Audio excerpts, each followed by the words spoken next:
I grew up in the 80s watching movies like The Never Ending Story, The Rats of Nim, The Dark Crystal. And those stories drilled into my mind this idea of right and wrong, good and evil. And even when I got older, I took those stories apart. I saw the plot holes. I saw the fiction. But it didn't take away this idea that no, there's a right and a wrong. It made me a fan of right and good, and it made me uh, want to oppose wrong and evil. The stories can be fiction, but the truths that they were trying to communicate nonetheless still mattered to me. And as I deconverted from Christianity, as I deconstructed, I often wondered, like, is it possible that the Jesus figure, could the Jesus figure really be just like those stories that I grew up with? Like, just a good story, and maybe even not that good when you think about the plot holes and think about how it falls apart, but enough to convince you that there was a good and an evil, a right and a wrong, a way things should be, or a hope that things are going to work out. Could it all have just stemmed from a story that, even if the story is 100% not true, you could still walk away and say, "Ah, but I learned a moral from it"? Or does there have to be a there? Does it have to be a kernel of truth to the story?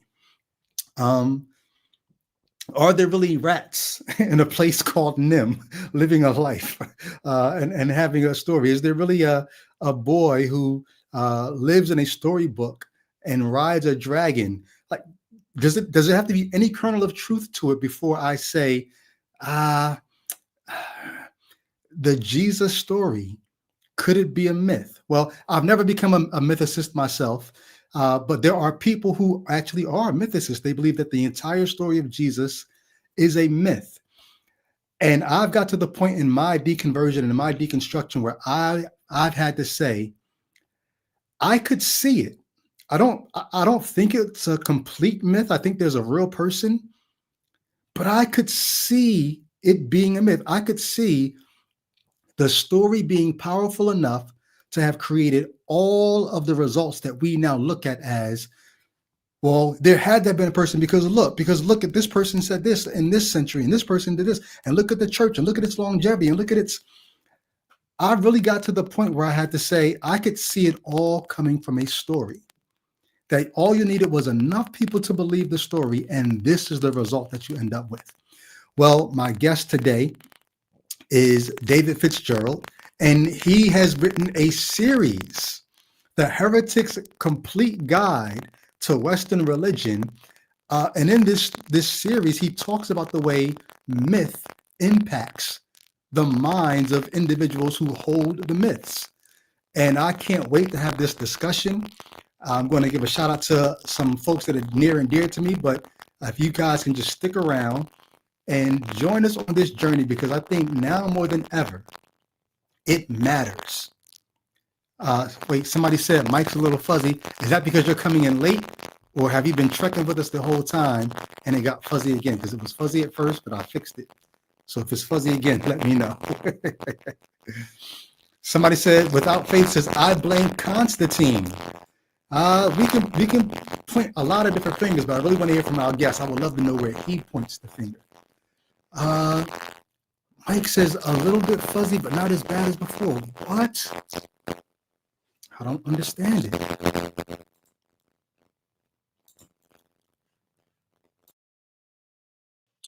All right, so it should sound a lot different now, but I'm going to switch the road. Is it better? Is it better now?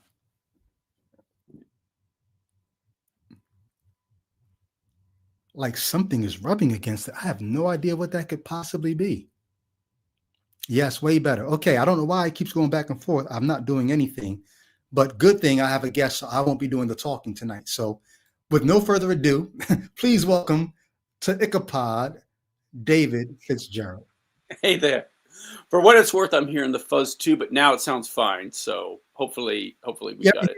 Let me know. It's always a lot better when I have a guest because they could tell me quicker than the people watching see it and hear it 20 seconds late. So absolutely. Yeah, it know. was there, went away, came back for a second, but now it's fine. But yeah, feel free to if people in the chat room, feel free to yell if that changes.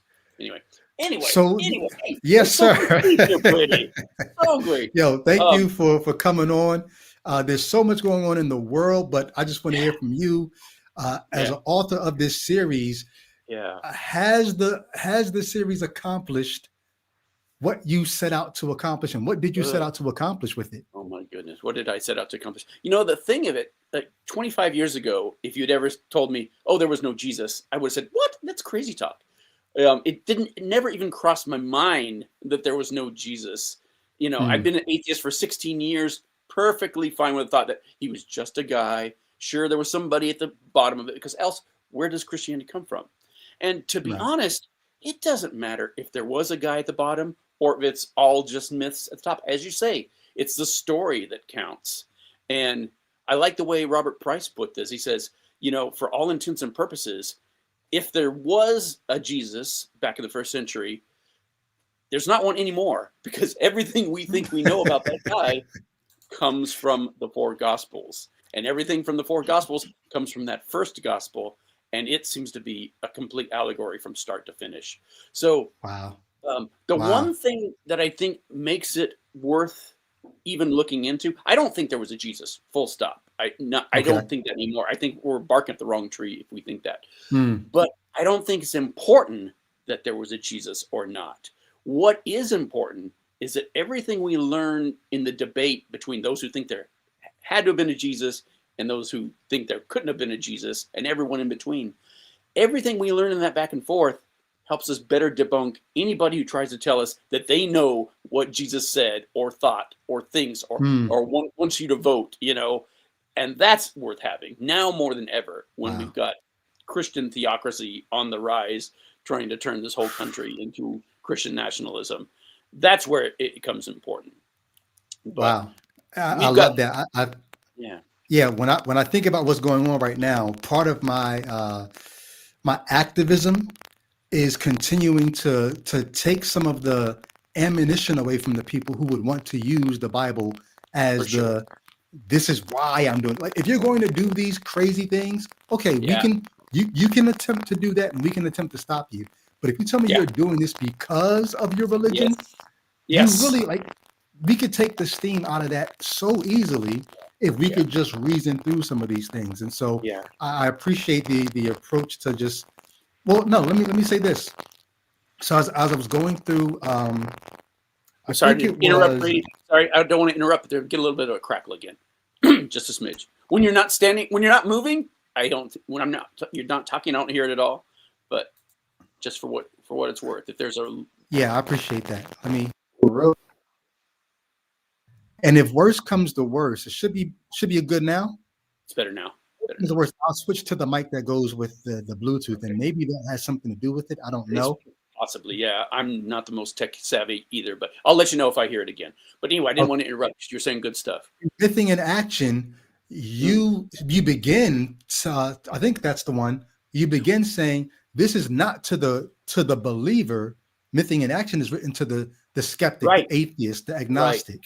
Nailed was my first book. Nailed was just like the 10 ways that the official story of Jesus does not pass mustard, whether there was a Jesus or not, whether Christianity is true or not. It's like, these are the 10 things that just do not fly, that we all know about Jesus. And then when that book came out, the thing that didn't surprise, I wasn't surprised that Christians hated it, but I was surprised how much pushback I got from atheists saying, oh, no, there was definitely a Jesus. And it's like, yeah, there may have been a Jesus, but there's not definitely a Jesus. And in fact, I think there definitely was not a Jesus, and this is why. Okay, I get it. I get it. Yeah. And it's like, no skin off my nose if you know that. Here's the funny thing, though.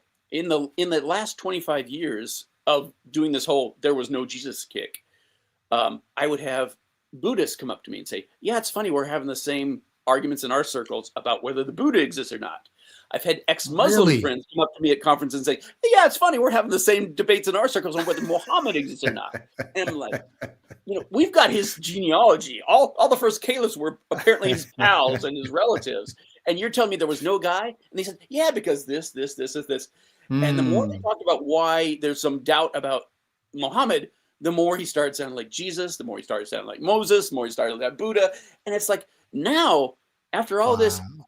I think it's the norm for major Hmm. world religions, not all of them, but the biggies, the ones that succeed and become empire-wide. Major world religions seem to start with a purely imaginary founder figure, usually one that has the Hmm. backing of whoever's running the empire in question. Now, Um, could it be? Could it be because we don't have access? First of all, how's the mic? Is it okay?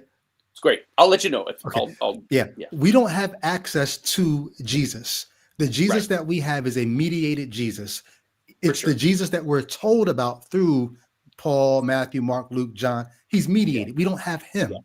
exactly. So And that's because actually that's one of the reasons there's a problem. It's like we have Paul, we have writings attributed to Paul. Not all of them are from Mhm, Paul, but mm, we have good reason to think there was a guy named Paul, even if half the stuff, even if the majority of the stuff attributed to his name is fake.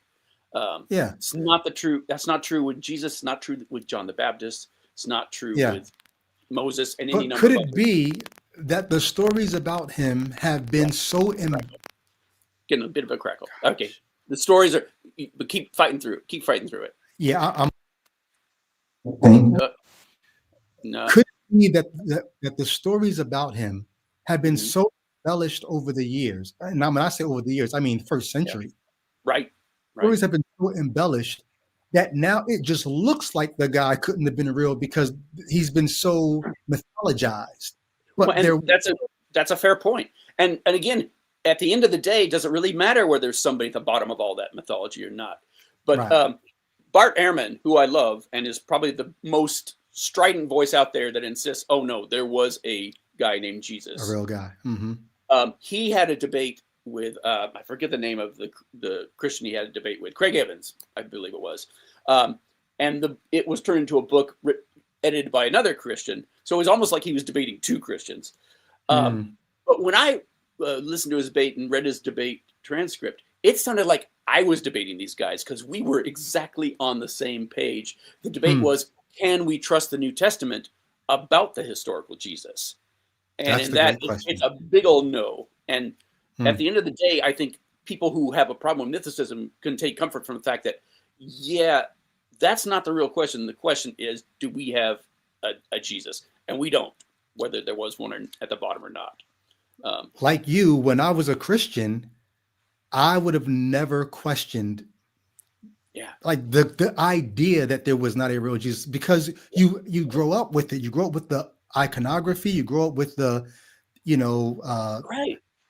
Well, everyone around you, your religious exactly, family. So just exactly. the idea that there wasn't a real person, it doesn't even cross your mind. Even when Go I ahead. was an atheist, when I realized I don't think this is true at all. There's no God. Mm, Christianity is not true. I still thought there was a Jesus. Again, when I 16 years later, what happened mm, was I started getting curious to know which of the gospels was giving us the real Jesus and which was just made up mm, bullshit that came later because they're not giving us the same Jesus. These are four right. gospels. Um, Okay. and then you look at that, I start realizing, oh, I'm not the first person that asked this question. And there's a lot of them. Like 2 years in that process, I'm thinking, yeah, I don't think this guy existed at all, full stop. And I Mm. pretty much stayed that way ever since. Yeah. I And know it's only gotten worse. this is unfair to ask, but can you Yeah, summarize real quick what your Christianity was like and why you deconverted? sure, sure. Super Southern Baptist, pure, complete, true believer. Everybody thought I was going to grow up and become a preacher. Um, and all the way up into college, I was a true believer. Evolution was clearly bullshit. No, it's just garbage that, was all made up. Even though I loved dinosaurs. The cognitive dissonance for that as a kid was Okay. Bible and dinosaurs and science fiction and Star Trek and all that over there. Um, and somehow I made it balance in my head. And then one day I was having there was this girl at school, and the way we would flirt with each other is having theological arguments with each other. And she goes, well, Dave, the Hindu religion is like 3,000 years older than Christianity. And I was all set to jump down her case. And before I could get a word out, I realized, hey, I have no idea if Hinduism is older than Christianity or not. And boom, it hit me. I was about to say something that I didn't know was true or not. And Mm. that, I mean, I don't know if you're a Talking Heads fan, but there's that song, "Am I right or am I wrong? My God, what have I done?" And there was this little Mm. David Byrne on my shoulder singing that. And I thought, I'm just like the Mormons and the Jehovah's Witnesses. I'm just parroting what I was taught.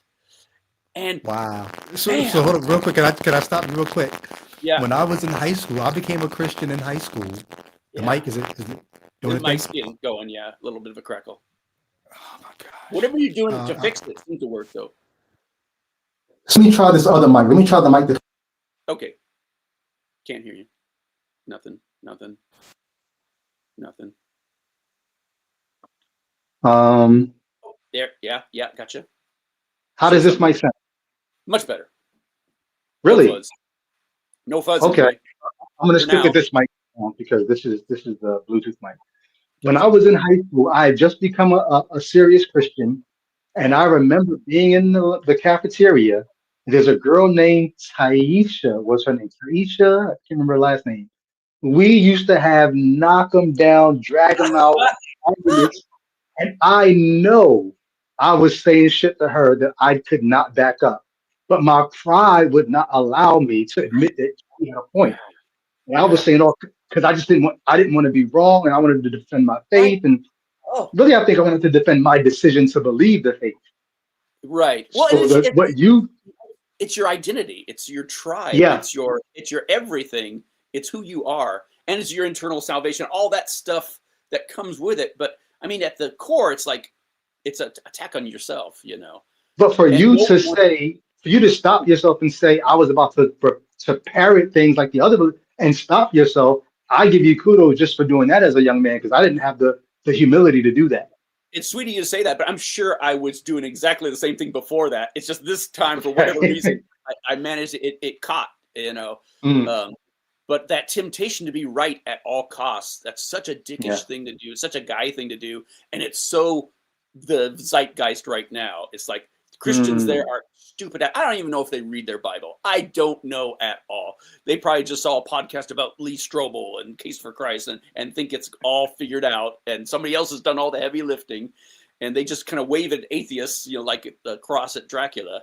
It's like, mm, uh, mm, mm. you know, I get it all the time. I get yeah, people, the case for faith, and yeah, all these. Just have you read this? Have you read this? And I'm like, man, these things don't hold water. But if you don't develop your skepticism, your power of skepticism, it's almost like a superpower. yeah. And it's not just religion. There's so much BS that I've been able to peek from a distance and Oh, dodge just by being a skeptical person, yeah. religion included. But even the Right. claims of whether it be political, whether it be, Yep. Three Eye Atlas is a aliens, whatever it is, just be a Yeah. little skeptical, and you'll save yourself all kinds of worry, all kinds of energy. For sure. For sure. Yeah. We really need to bring back critical thinking. Um, Yeah. and it's up to all Okay. of us. So Yeah. so you realize you're about to say something that you can't back up, and Yeah. how does it go from there? And it's so funny. Like, I have so many friends who are ex pastors, and they talk about the years that they drag. And reading your thing, there's a lot of that too. It's like 7 years of you were saying where you just couldn't deal with any of this, but you couldn't break it either. You know what I mean? Oh, you Um, mean in the book? in your book, yeah. Oh, Talk yeah, about yeah. those It 7 years. was about 6 years between when the foundation cracked and when I And finally it was able started to to admit go, I don't and it believe. just, drip, drip, drip, drip, drip. And I have so many friends like that, like, Dan Barker, and on they just have these long night of the souls that go on for years and Mm, years. mm. But for whatever reason, I can remember when I was a total dickish Christian, and all of a sudden, boom! It's like, whoa, wait a minute, and um, Christianity never felt real to me after that. And Wow. for like 6 months to a year, I was like, I couldn't believe it. I didn't know what was keeping me up. It's like I didn't have this Mm. invisible shield of God, this omnipotent being that had a plan for my life. I didn't have any of that. I What looked about for all the things that had secured you before, whether it be yes, experiences? I don't know if you saw miracles yeah. or whatever it was. None of that helped.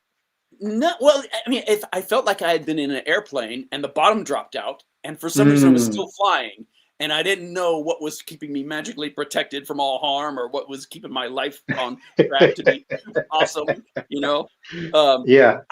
and the crazy thing was, well, the beautiful thing was, is like I stopped looking at other people. Like, are you Mm, saved? Are you not saved? Do I need to tell you about Jesus, or do I need to, agree with you or disagree with you? Are you going to hell? Or are you not going to hell? I was mm, going around like the Terminator, just categorizing people like that. And all of a sudden, that was all gone. And it's like mm. every single one of us is a human being, whether you look like me, talk like me, believe like me, think like me, speak like me. And it's like we are all in this together.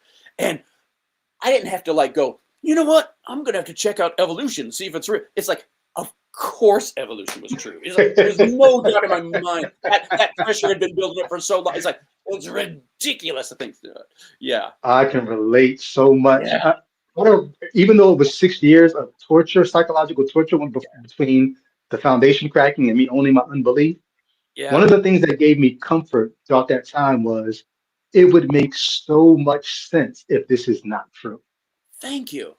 And I Thank kept you. running from it, but I kept coming back to it would make so much sense if the Yeah. Bible is a myth. If this was it would explain this, it would explain this contradiction, it would explain it. Yeah. But I kept running from it, but I couldn't Same. dodge it. Right. Right. Yeah, that was me with evolution big time for sure. Mm. Um, but I love the fact, and honestly, if you guys have not read his book, and I've got it right here, I've been starting to read it. Let There Be Gaslight. Um, I freaking cannot tell you how much I'm loving this book. The first Wow. chapter on the Thank you. crisis of faith, it's like, oh man, he's killing me, singing my song. It's like, yeah, it's Well, so fun. let's get off of that. Let's get into your book. Oh, yeah, If you there we go. can, give me your. If this is probably unfair. It's like asking a mother which of her children is her favorite. But of your 10 things that show Jesus is a myth, give me your Gotcha. top two that let you know Well, this guy was a myth. I'll skip straight to the end because the second to the last chapter of Nailed is a chapter called "Can Jesus Be Saved?" And there I talk about Mm. all the ways this could be falsified. It's like if this was different, this was different, different, different. I'd be a lot more on board with So are thinking there you was a talking about when you get to if there was a real Jesus, what should we expect? Is that what you're talking yeah. about? What would we expect from the Bible? What would we expect from the first century history and Christian history, and just the spread Yes. of Christianity, early Christianity? So Um, if I can, just for the listener, please think about this. The framing of this to me is beautiful. Because if Jesus is mythologized, I think we should expect everything that we see in the thank you, Bible and in thank you, Christianity. thank you. But if Jesus was a real person, how would it be different? So please, Yeah. yes, talk to us. Yeah.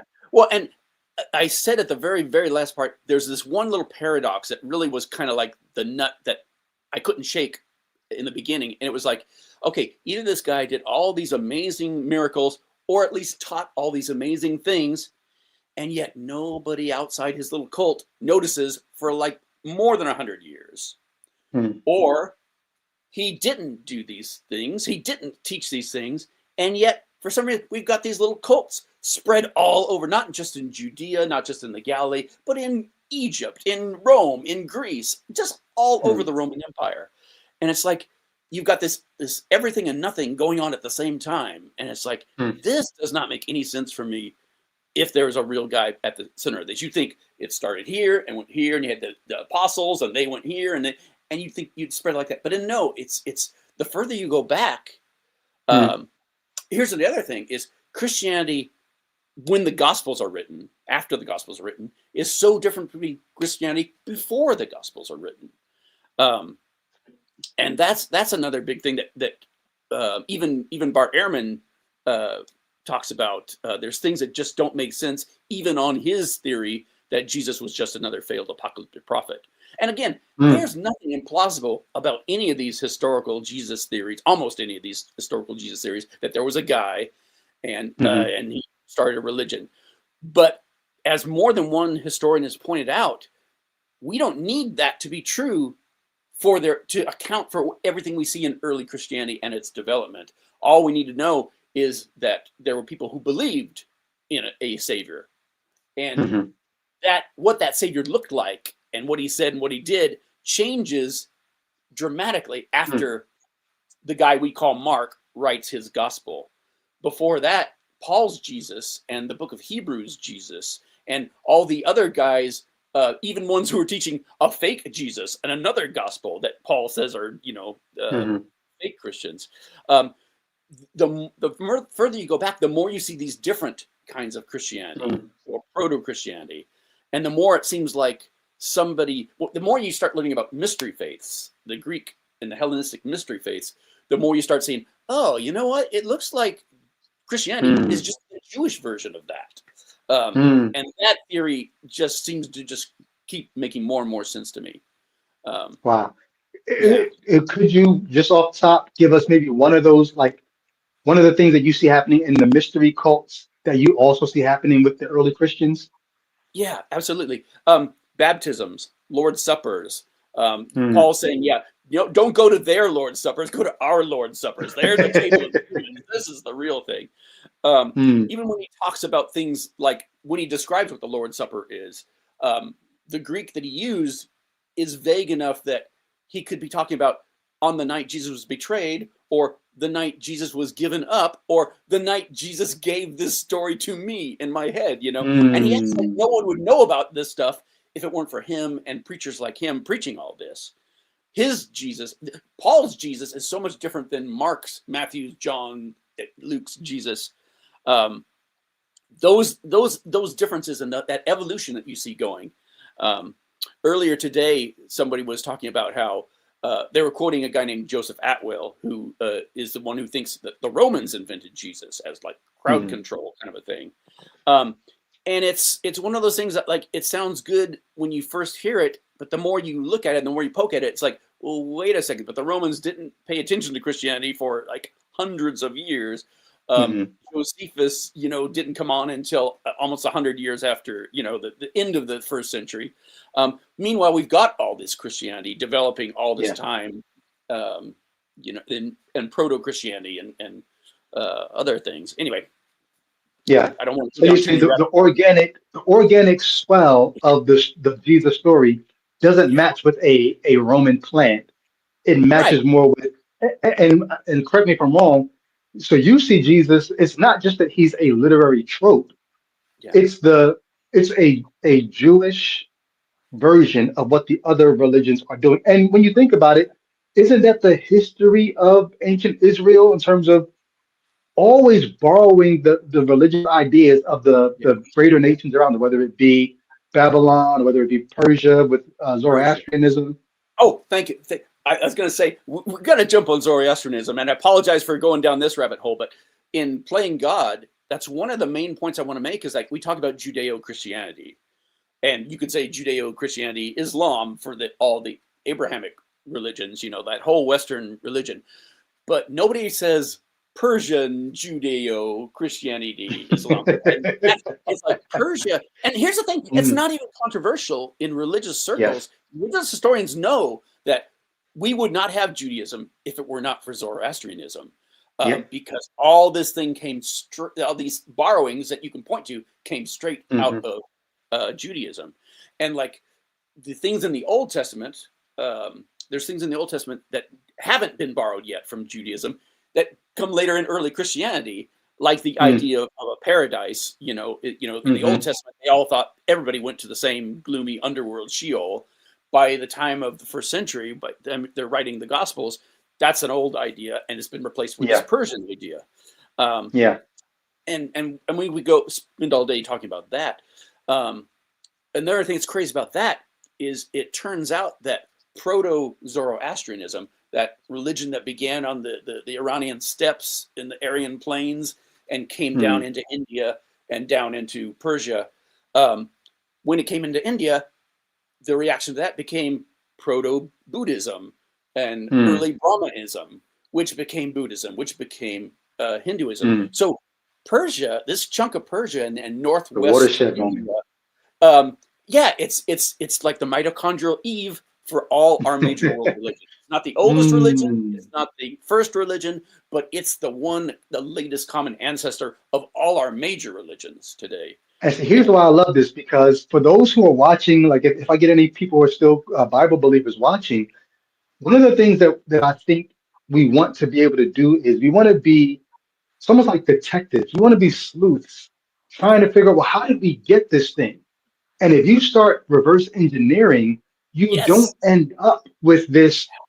I don't think you end up with a true Jesus story or a true resurrection or a true.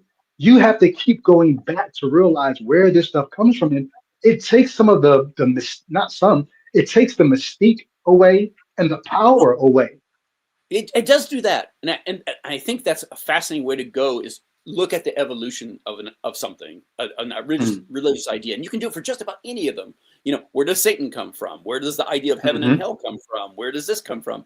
And especially when you're reading the Old Testament, it's like, oh, that idea hasn't shown up yet. You know, Right. Demon Moses goes possession. to the burning bush, and God says, oh yeah, in those days I was called El, the Canaanite god. You know, yeah, I wasn't Yeah. called Jehovah then. No, yeah, that's the ticket. Yeah, um, it's just right there in plain sight. Mm-hmm.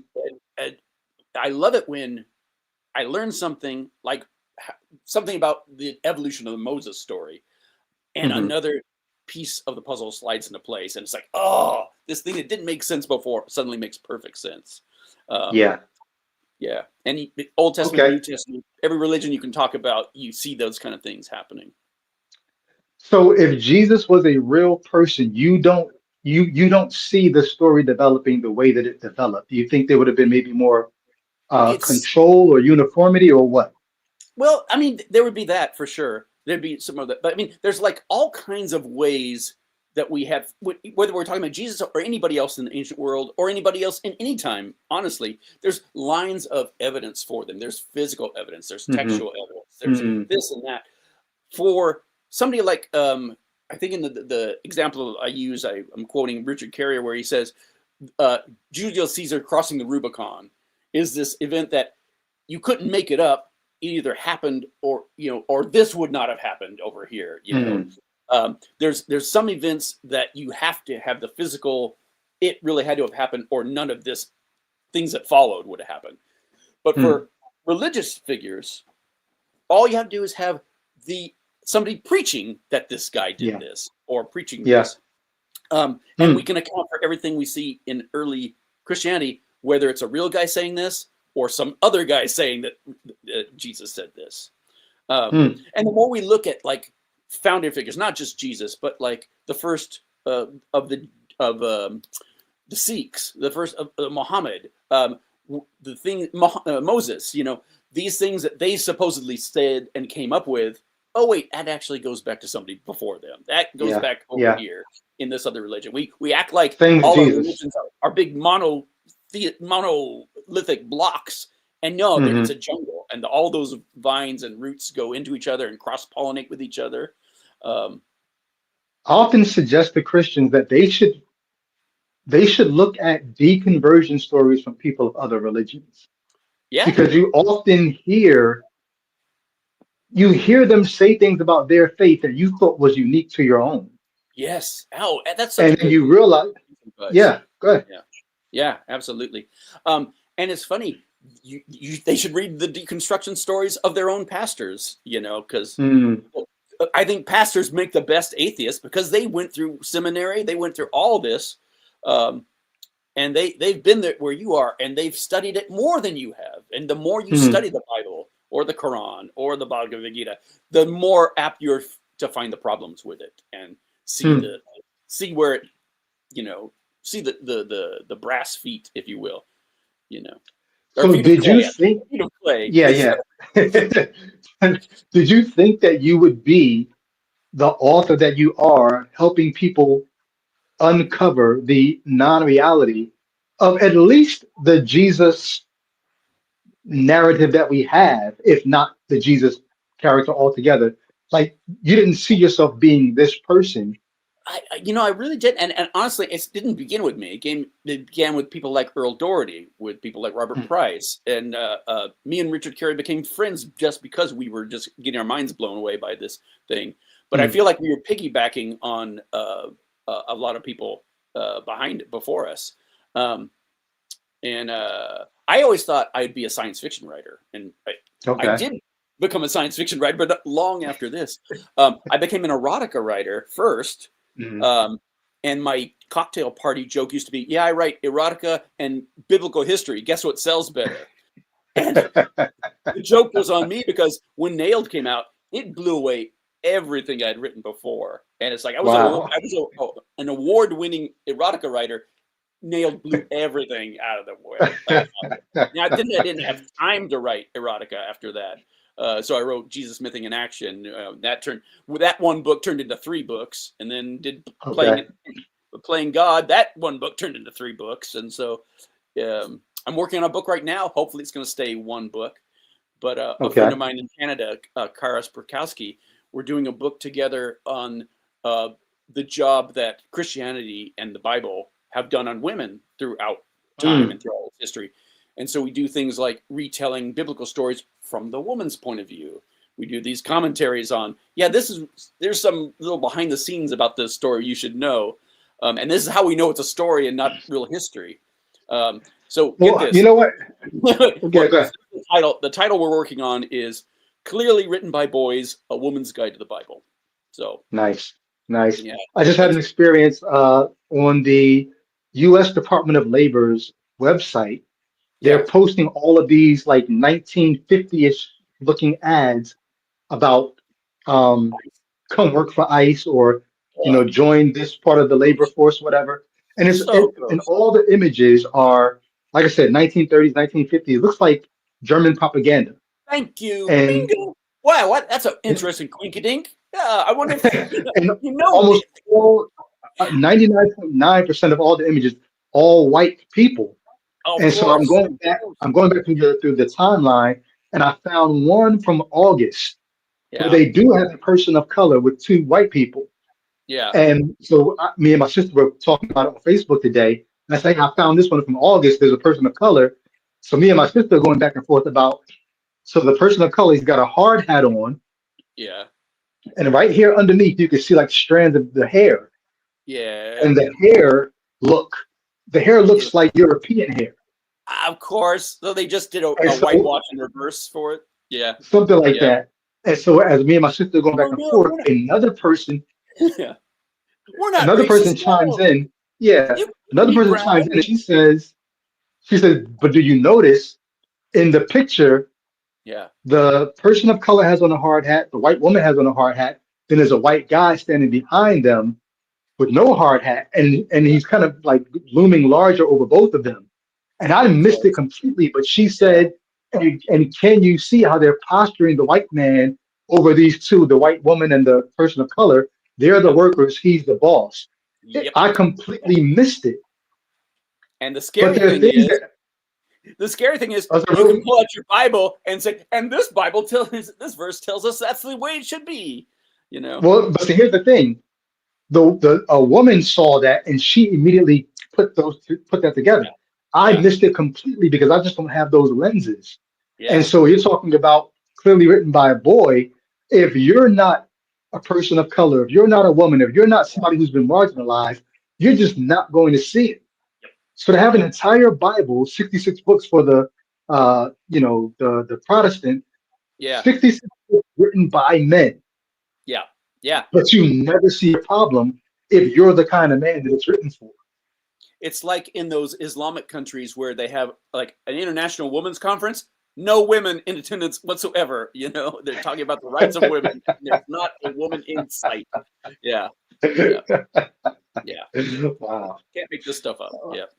But Yeah. the scary thing is there are so many white Christians right now, white Christians dudes, straight white Christian dudes who want to be right on the top, and they think God's always meant for that to be that way, and everybody else needs to toe the line. You know, it's so scary, so scary. So how do Anyway, you see your work in light of what's going on, in light of the fact that you've got Pete Hegseth in some kind of way discipled by Doug Wilson, and you right? got people like Brian Sylvie and Joel Webbin coming out and saying the most, like they would be socially ostracized, canceled, Yeah, whatever, just a yeah, few short years ago.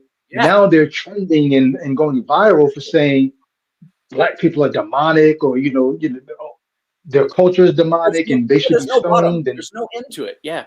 Yeah. Well, here's the thing. I mean, I set out to write this stuff just because it was blowing my mind.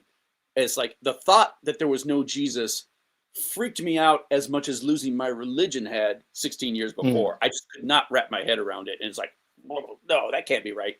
Um, and it blew my mind, and it continues to blow my mind now that I'm thinking it looks like this is the norm for the way major religions work, is that they're all imaginary. And we could talk about any single religion you want to talk about tonight, major one. mm, We could go do a quick deep dive in why I think their guy is probably mhm. made up too. Um, but yeah, but as far as like living long enough to see us going full on Handmaid's Tale, it's like Mm, the scariest thing about these assholes is I don't think you can reason with them. I don't think they do read the Bible. They read bumper mm, stickers. They listen to podcasts. They listen to Charlie Kirk saying blah blah blah blah. I'm just asking questions. You know, the mm. Fox News speak, and they're turning their brains off and getting mad about everything. You know, they're proudly terrified of everything. They're proudly angry all the time. So do you see a because here's what I think might happen before anything else more drastic happens. Yeah. Is there going to be a war for Christianity? Like, is it going to be the evangelicals or the people who hold to a more, I guess, I hate to use this word biblical because biblical could be whatever anybody wants it to be, but more Fundamentalists. traditional Christianity, Yeah. fundamentalists, is there Yeah. going to be a war between those and the people who are holding the Bible loosely enough to do the things that somebody like a Pete Hegseth is doing? Yeah. Here's the question. How could it not be? How can they not? Mm, It's like they love the fact that, oh, yay, the Bible's coming back and Christianity's coming back. Well, they're not saying which kind of Christianity. It's like, oh, no, mm, not you Mormons. Oh, not you Catholics. Oh, not you this. It's like, you know, are you Baptist or are you Southern Baptist? Are you Northern Baptist or are you Foursquare Gospel Baptist? Or it's like there's no end to the splits that could happen. And even mm. if there was only Christianity allowed in America, even if there was only one brand of Christianity, well, then it's like, well, are you a real Christian? Are you, you know, are you interpreting it the right way? Your pastor says this, you know, now the pastor says that. Um, like they're going so far away from anything that we think of as a biblical teaching or a teaching of Jesus. I don't know if you've been watching South Park lately, but the No. last episode I saw was just spot on. Mm, Jesus is at the elementary school, and the principal is this total raging asshole, testosterone-driven Christian who who basically is picking on Jesus for not being, you know, MAGA enough. Basically, it's astounding. It's mind blowing. But having people, the you know, like there's Christians out there who I love and I love to talk to, and even though we disagree, even though we will agree, I can talk to them. We can talk to each other. mhm, And I can. This is why I think that's part of the Bible is wrong. This is why I don't think you're interpreting that correctly.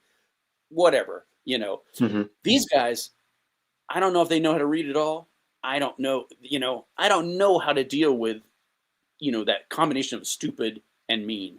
That's and gleefully So stupid. Yeah. we think about what happened when Tucker Carlson challenged Ted Cruz on what the Mm. Bible says about Israel, Yeah. and that actually created a rift in their own on the right. There's a huge rift right now between Yeah. people who would be on Tucker Carlson's side and people who would be on Ted Cruz's side about what the Bible says about Israel.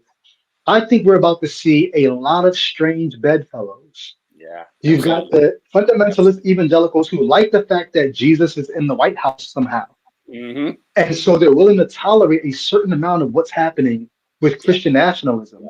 Yeah. But on the drop of a dime, that could very easily turn to these Christian nationalists being against the fundamentalist Christians for calling out their non-Christian Christian Absolutely. nationalism. And so Absolutely. the Christians are going to There's have to choose who their yeah. allies are. Yeah. And then it's gonna be too late when they realize, oh, MAGA can go any way it wants to go, and if you're not on board, you're out. and they don't have to justify it. They don't have to. Yeah. Somebody just has to tell them that, and they believe it. And no one's safe when that happens. Yeah. MAGA's not safe. It's like anybody who's in MAGA now, they can be turned against. They just don't think they can be. They don't think Trump will ever. Leopards were never going to eat my face, says woman who voted for the party. They're all that. They're all that. Which is odd to say to the Christian, like the skeptics, people like us. Yeah. Like we would probably be better allies because at least we can reason. You can reason with us. You can't reason with the fascist. You can't reason with the person who all they're after is power, and they'll use racists, they'll use Christians, they'll use whatever they can use to get to the next stage of their plan. And the only comfort I take in that is knowing they're such fucking treason weasels that as soon as anything happens to Trump, they're all going to turn on each other. They're all going to stab each other in the back. It's going to be like Alexander the Great dying all over again. All his generals are going to turn on each other, and who knows what's going to happen? I don't know. I've never thought our country would go off the rails the way it has. I don't understand why he wasn't in jail on January 6th. I super don't understand why he wasn't in jail when we found all these stolen documents in his bathroom. Well, I understand it completely. I think it's what J.D. Vance said. J.D. Vance says, I can't tell whether he's America's Hitler or whether he's just a useful idiot. And I think all this time they've been banking on him being a useful idiot, and he has proven very useful. Yeah. And Hitler was a useful idiot too until Hitler said, "Whoop!" Boom,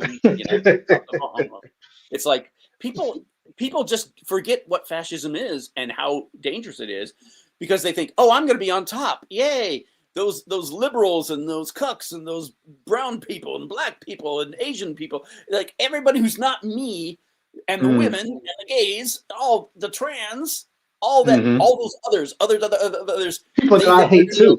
And so, they think they're going to be on top of it, so it's going to be okay. And and in the meanwhile, he's just stealing money from the country left and right. They're losing everything, Anyway. So then, do you see? Because here's what I see. Yeah. Do you see your work as more important now than ever? That you alert people to there's no power, there's no person. There's no there in this religion that you're using to as your your cudgel to harm the nation the way that you're.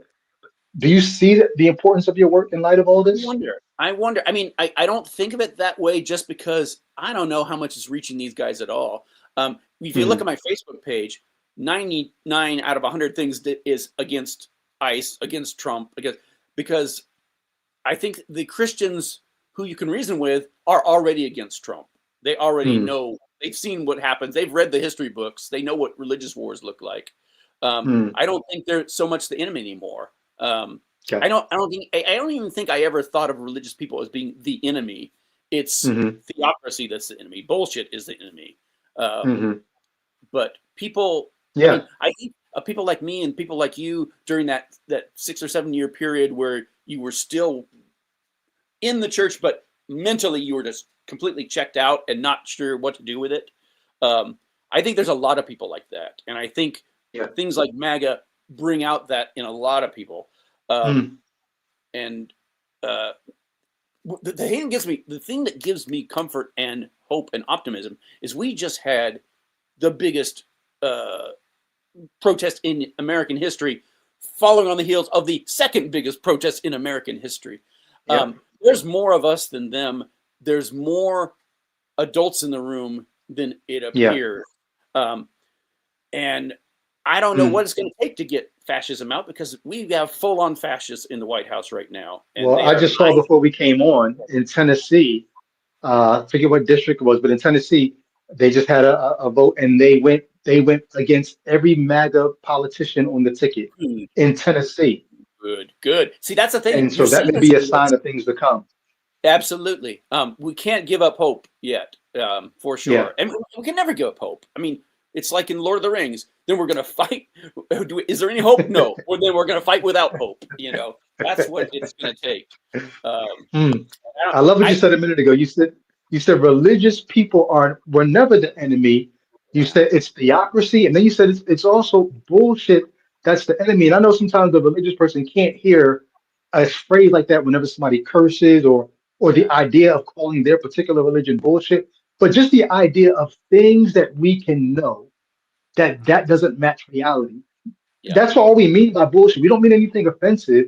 All we mean Exactly. is we have ways to know that that's not how the history happened. We have reason to believe that this is not true. Yeah. And untrue things are the enemy of everyone who loves truth. So if Bingo. you're a Christian, you might find a friend in me because if you love truth, so do I. Yeah. Now, can we have a Right. conversation about what's true? Yeah. You don't like false gods? Hey, neither do we. We don't like false gods Right? either. No false gods. Yeah. Yeah. Absolutely. Yeah. And that Yeah. that goes whether you're Christian, Jewish, name them all, rattle them all off, East and West. Yeah, I feel that way about all of them. Yeah.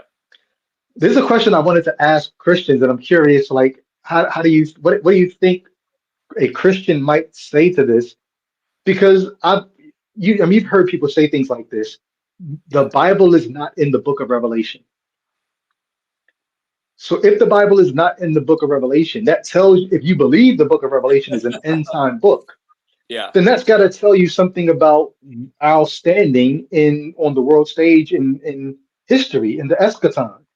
And so I guess to the Christian who wants to look at what's happening in this country as if it has some kind of end time significance, the only end time significance we could possibly have, Yeah. I don't say this to scare anybody, but we have to not exist in order for Revelation to be true. Because end time things happen and nothing about America is in it. And so Oh, if yeah. you're seeing the Bible come to pass, all you could possibly be seeing is America becoming less and less of a factor. Well, I take your point. I see your point. But if we look at like the last 2,000 years, uh, Hmm. throughout the Christian history, there's been time after time after time after time after time. Oh, the Mongols are here. It's the end of the world. Oh, Hmm. Napoleon's here. It's the end of the world. Hitler's here. It's the end of the world. I mean, there's no time in the world when it's not been the end of the world. Um, Hmm. and Revelations and other books like that, any kind of apocalyptic movement, whether it's based around the Bible or Revelations or not, um, they all sort of run by the same playbook. And when they predict the end of the world and it turns out not to be the end of the world, they half of them will double down and say, "Oh, it was a spiritual end of the world, I guess. Woo, dodged a bullet. Thanks, Pastor. Yeah. Let's give you money."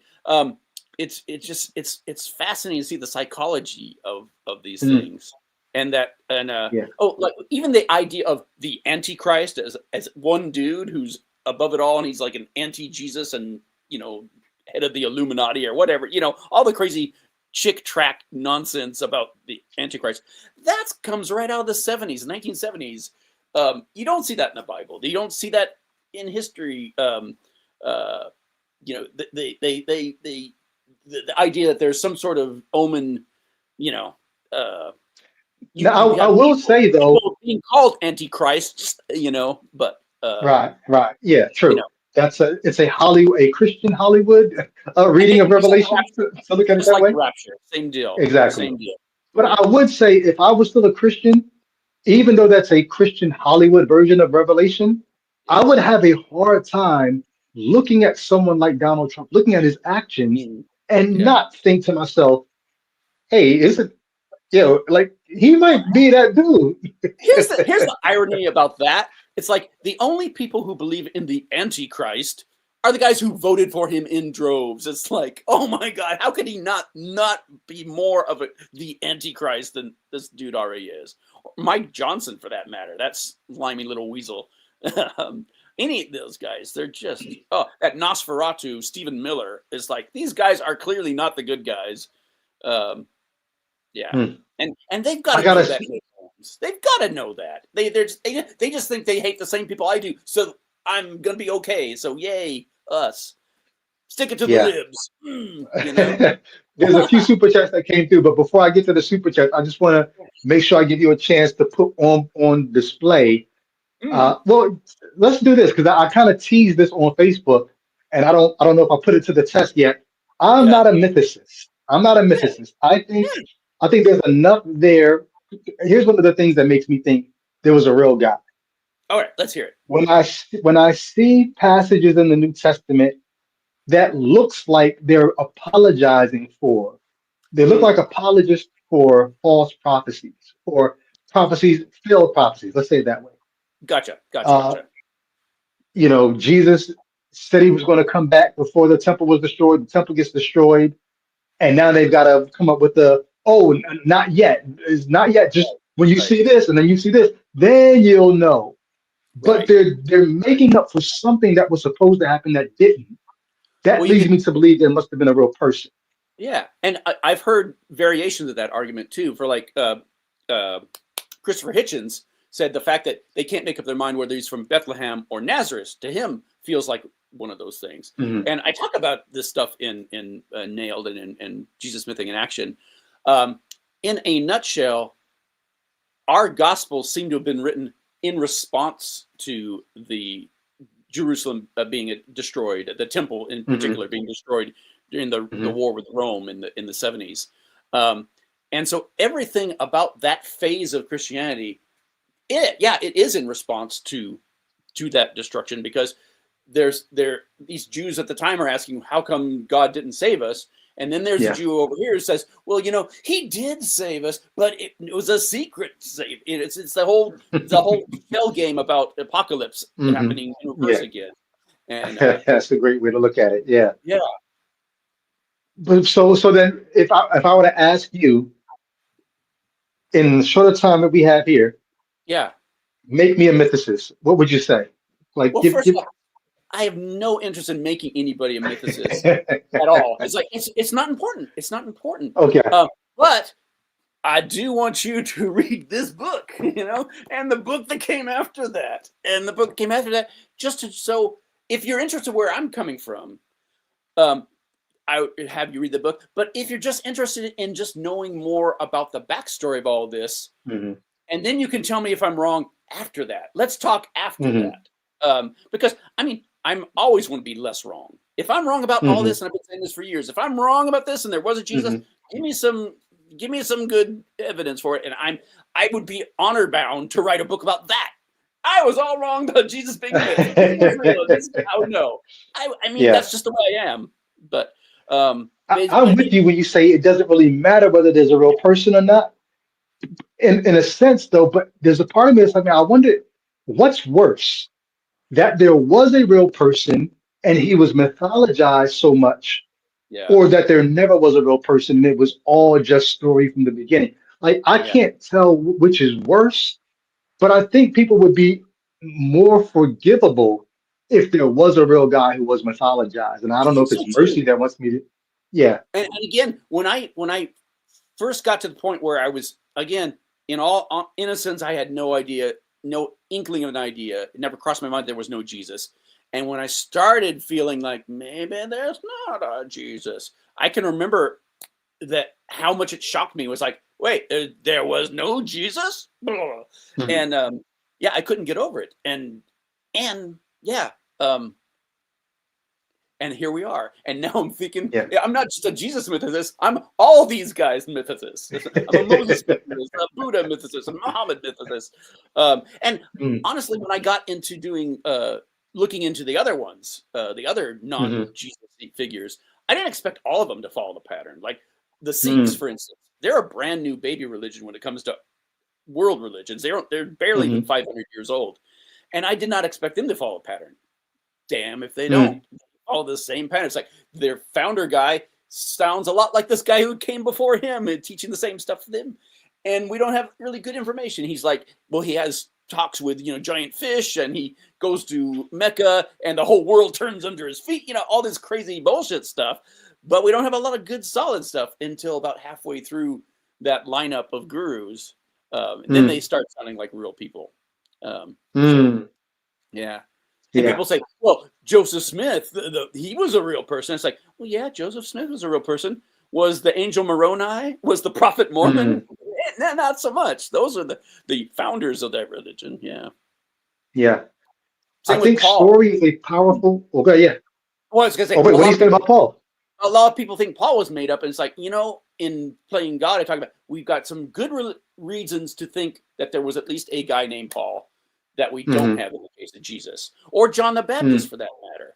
I mean, it would if I was forced to put money down on whether Jesus or John the Baptist was real, I'd put my money on John the Baptist because there's slightly better evidence for for John the Baptist than Jesus, but not so much that, oh no, there was definitely a John the Baptist. It's like, nah, it's not a rock, it's just he has slightly better evidence than Jesus does, in my humble opinion. Well, part of my deconversion was realizing that there was nothing about Christianity that could not be explained by naturalistic means. Absolutely. And that was one of the most depressing periods of my life. Yeah. I was trying to figure out, whether it be experiences in my life, whether it be, dreams that I had, or what I your would have personal called experience. God showing Oh, up. yeah. Oh, that's a Well, tough one. I'm adding that onto church history. I'm adding that onto the story of Jesus. To me, it all falls into the same category of, if I put the screws to it, I could explain it all naturalistically. Yeah. And I tried to give God a period during that time between 2015 and 2021. I tried to give God a grace period. Yeah. We talk about asking God for grace. I had to give God grace. I gave God a grace period and said, do something that I cannot explain naturalistically. Love that. And I can already after hear 6 years saying, "Oh, you can't test the Lord your God. Your arm's too strong to box God."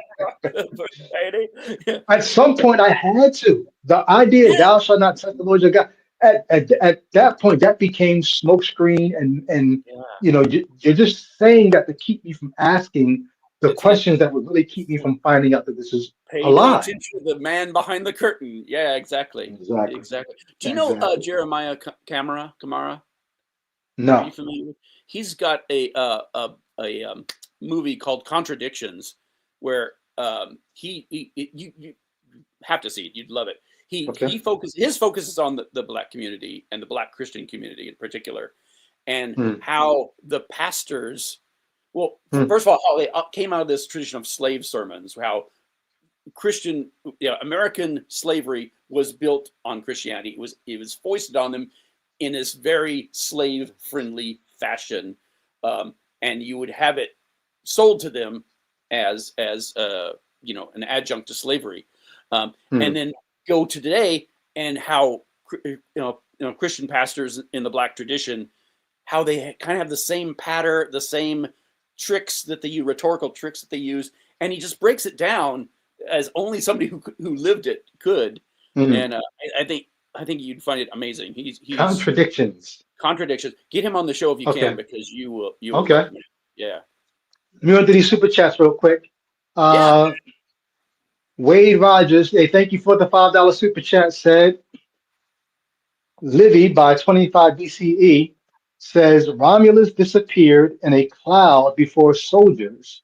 Translation: from mortal to immortal, and ascension, held as a god, apotheosis. So that's just one example of somebody from first century getting the treatment that we thought only Jesus got. And that's not even the only example of Romulus, of things happening to Jesus that also happened to Romulus as well. And he's far from the only God that you can, that's some rabbit holes we can go down. Great, excellent point, Wade. Yeah. Oh, there's more. Thank you. He came back with another $5 super chat to finish up. Thank you, Wade. Came down from heaven, appeared to Julius Proculus, gave him great commission. The Great Commission in that case was to spread Rome's fame.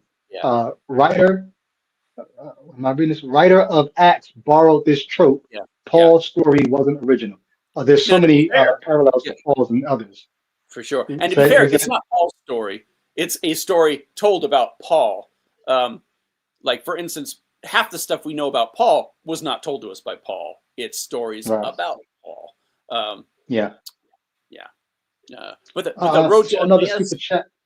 Anyway, we no. Road to Emmaus. Now we'll keep going. Right. Let's go to the super chats. Okay. There's not a whole lot of them. So this one, Kristen Hood, thank you for the $19.99 super chat. The Bible is a series of mythological reboots. Yeah, it is, Read baby. Playing God. That's the book that Yeah. we got on the Thank you for screen. the shout So out, you want to say Kristen. more about that? Well, I want to say more about Kristen. Kristen is doing so much work behind the scenes on Jewish mysticism, and she Hmm. has to write her book. You have to get her on the show when she writes her book. Do it, Kristen. Do it. I'm constantly Hey, poking at her to do this. Kristen, I would love to have you on before you write your book and after you write your book. If you're interested, please, if we She's just can a connect, I would love wealth to. of knowledge about all these Jewish mysticism schools and practices and writings, and she can see how they're going right into feeding into what became Christianity. It's Does fascinating stuff. Kristen have a YouTube channel, or is she putting this Oh, information out in little on bits Facebook, anywhere? she is the creator of Heresium. If you know that particular YouTube or that particular Facebook page, we'll get a hold of her. We'll get a hold of her after the show. Okay, good stuff. We know where Thank she you, lives. Kristen. We know where she lives. Oh, here we go. Looking Oh, forward there. to connecting. Yeah, Looking forward to connecting with you. yeah. Uh, I don't see any more super chats. This is the last call for alcohol. Get yours in if you want to get it in. Yeah. But yeah, so of your books, Yeah. which it's probably difficult to even say, but you're working on a new one. You've already produced what, 9, 10 books already? 7, 8. I honestly, I'd have to sit down and count because of Okay, nonfiction. Yeah, nonfiction. I have 8 nonfiction so okay, far, unless I'm forgetting something. gotcha. But yeah. Oh, and I contributed to other books too, so I'm in more books than that. Okay. Yeah. Which are you most proud of and why? Well, it's funny they keep building on each other, and it's like when I wrote Okay. Nailed, it's like, oh, I'm writing this. I have to write this because I got to get it out of my head, and I can't believe it. Whew, done with that. And then all the atheists come at me and say, oh no, there was a Jesus. So it's like, okay, well I'm gonna write Jesus Mything in Action, and then got it done, turned into 3 books, and I'm super proud of all of them. And again, these Gotcha. aren't my ideas. I'm piggybacking off of any number of scholars, both religious Mm, scholars and non-religious scholars. Um, More than I can rattle off the names in a minute or even an hour. okay. Um, Yep. but I'm super proud of that book. And then uh, the just as a side effect of looking into Jesus, I would hear about from Buddhists. I'd hear about from ex-Muslims, and they said, you know what? I should just check and Mm, see how many of these religions follow the same pattern, because they kept seeing the same patterns over and over again, even the way they react to somebody looking into the origins of your religion. Um, and I can't tell you how many times I've got somebody saying, "Oh, when Dave's writing about Islam, he's great, but when he writes about Mormonism, blah, blah, blah, blah," says the Mormon. When Dave's writing about Christianity, he is great, says the Buddhist, but when he writes about Buddha, oh no. And it's like it's so hilarious. It's like one of those Mad Libs. I could just change the yeah. names and they're saying the exact same thing Wow. and give me the exact Wow. same bullshit reasons. Um, and it's Yeah. hilarious. Mm, It's mm, also crazy mm, when I read a standard Christian reference work for pastors, and he'll say mhm. something like, "This is probably my favorite example. The Book of Acts is a treasure trove for the theologian, even though it leaves something to be desired for the historian." Some line like that where they say, "Oh, theologically, it has this great treasure and value." Historically, though, it's probably very precious. And it's like, are you kidding? Are you listening to what Mm, you're saying? mm. Uh, yeah, yeah. Yeah. They constantly see things. But of course, there was a Jesus. Oh, but of course, there was a Moses. Even though blah blah blah blah blah, blah debunk, debunk, debunk, debunk. Of course, there was a Muhammad. Even though blah blah blah, blah debunk, debunk, debunk. Um, You know what's weird when you think about it? I was going to ask you, have you ever read the book Discovering God?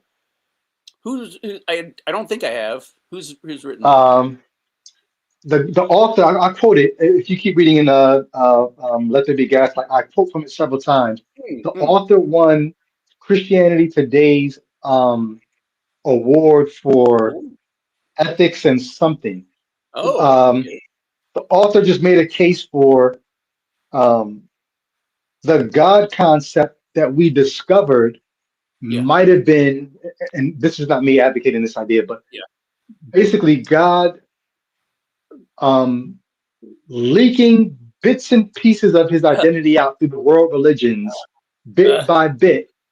So it seems like we're discovering God in all these religions, but he gets to this point where he says, around 600 BCE, there seems Yes. to have been this watershed moment, sort of like you were talking about with Zoroastrianism, where you Yes. get all these world religions kind Yes. of like kind of ripping off of each other, but then going different directions. Absolutely. I Yeah. talk about that very thing. And the reason it's happening in that period, you know, in the last millennium, half millennium of the first century, first millennium BCE, um, during that time, is that's when you start getting all these universal these empires that are not just a single culture. It's not just single language, a single people, but Mm, cosmopolitan, multicultural city states and then empires. mhm.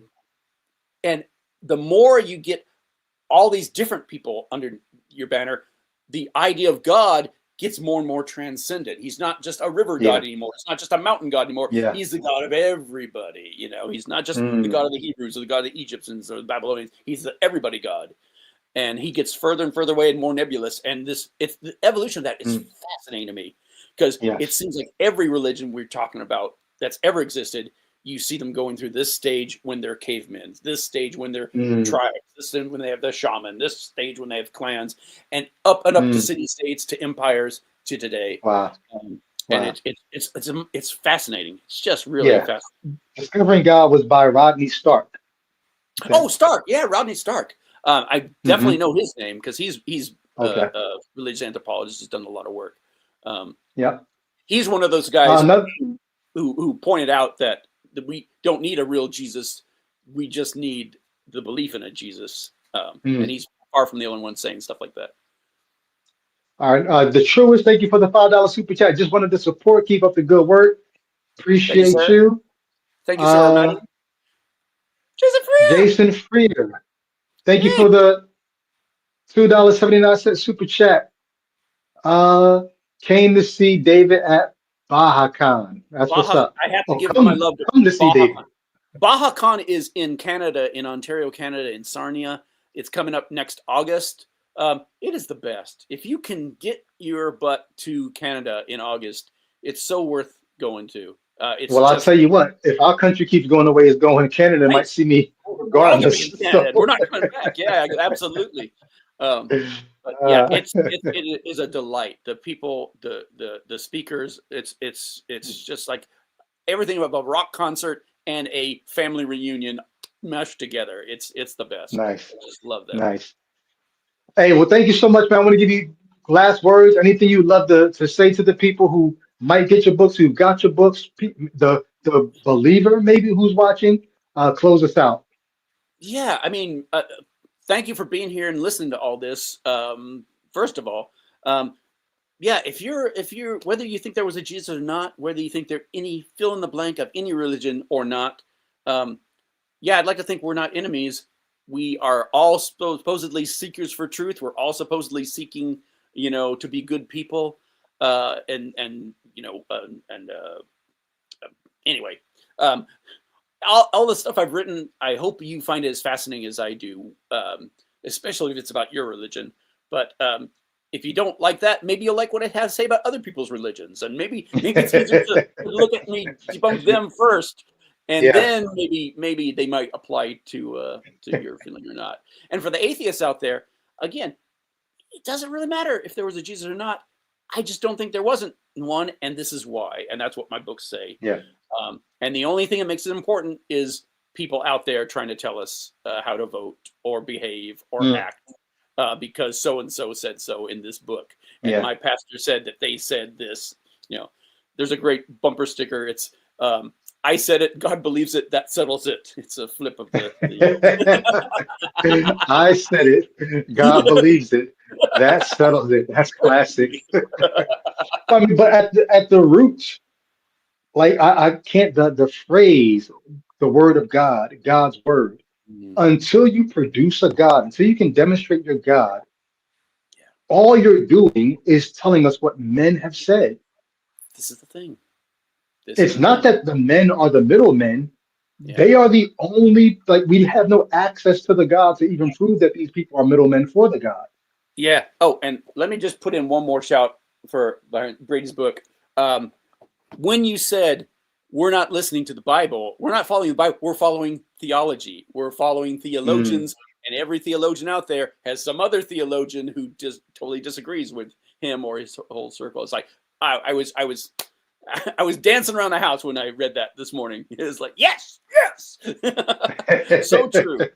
So true. Nice. Oh, and Kristen came back. She said, Oh, here we sorry, go. I stepped away for a sec. I run 3 Facebook pages, Heresium, Jesus and Jewish Mysticism, and Awake in Our Mythology. Plenty of rabbit holes to jump down. Let me just take a screenshot of this for Yeah. myself. Yeah, I highly recommend all 3 of those pages. But yeah, get on Facebook, become friends with Kristen, and tell her to write her book already, because we need it. Yes. Okay, and hopefully, Kristen, I'll have you on soon, and we can discuss some things. But I'll let you all go. Y'all have a great night. David, thank you so much. And please, if there's ever anything that happens in society and pop culture, the media, in politics, in the church, you want to come back on and have a conversation, you're freely welcome to come back on anytime, bro. So there. Well, good luck to. Thanks to everyone for being here. Thanks for having me on. I'm loving your book. I hope everybody gets a chance to buy it, read it. It's brilliant, and yeah, I would love to work more with you as well. I think good stuff. It's a beautiful friendship. Stuff. Yep. Good stuff. All right, y'all. You have a good night, and I'll talk with y'all soon. Much love to you. And if I haven't given a shout out yet, all these folks right here deserve all the love that I have to give, because they have been supporting Ichabod and standing with the channel. I appreciate you all. If you're not a supporter, you can join the Patreon by going to the link in the description of the video, but also in the description, you'll see links to David's. Hopefully you have an Amazon author page, right? I do. Yeah. Okay, I was going to link the books, but I'll just link your author page, and they can go to the author page and see I all will these say this: there. if you can go to your local independent bookstore and order it from them before you go to Amazon, that would be even better. But wait, if there are still those? I was gonna say, if Amazon's your only choice, or Barnes and Noble, whatever, go online for sure. But if you can support a local independent bookstore in your area, do it. Why not? Or tell your local library, hey, why don't you have this books in your? Can you order them for me? Good stuff. Because we gotta love our libraries. We gotta love our bookstores. Yeah. Yeah. I just realized. I put the wrong one up. I had a few people that asked me to change their screen name on the Patreon, and I played the wrong one just now. So apologize if you're somebody who asked me to change your name. I did change it. I just played the wrong one just now. So I'll get it straight for the next one. But much love. All right, so have a great night, and I'll catch y'all in the next one. Peace. Thanks again. Good night, all.